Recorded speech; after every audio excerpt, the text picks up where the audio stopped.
நானும் என் ஹஸ்பண்டும் நேற்று நைட்டு 7:30 போல் சந்தைக்கு போயிட்டோம். எங்கள் ஏரியாவில் எப்போவுமே ஃப்ரைடே ஈவினிங் தான் சந்தை போடுவாங்க. எல்லா காய்கறியுமே ரொம்ப கம்மியான ரேட்க்கு வாங்கிக்கலாம்.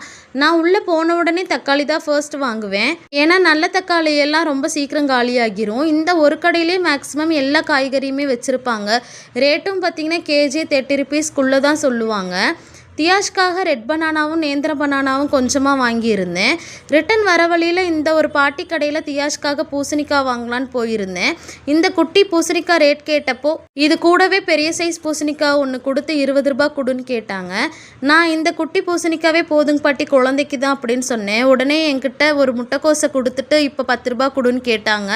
ஆல்ரெடி நான் முட்டைக்கோஸ் வாங்கிட்டேங்க பாட்டி, எனக்கு இதுவே போதும். நான் அவங்கக்கிட்ட பணம் கொடுத்தப்போ இல்லை நீ ரெண்டையும் வாங்கிட்டு தான் எனக்கு 10 ரூபா கொடுக்கணும் அப்படின்னு சொல்லி ரெண்டையும் வலுக்கட்டாயமாக என்கிட்ட கொடுத்துட்டாங்க. இதுவே வேற யாராச்சும் இருந்தாங்கன்னா கண்டிப்பாக அந்த குட்டி பூசணிக்காய் கொடுத்துட்டு என்கிட்ட 10 ரூபா வாங்கியிருப்பாங்க.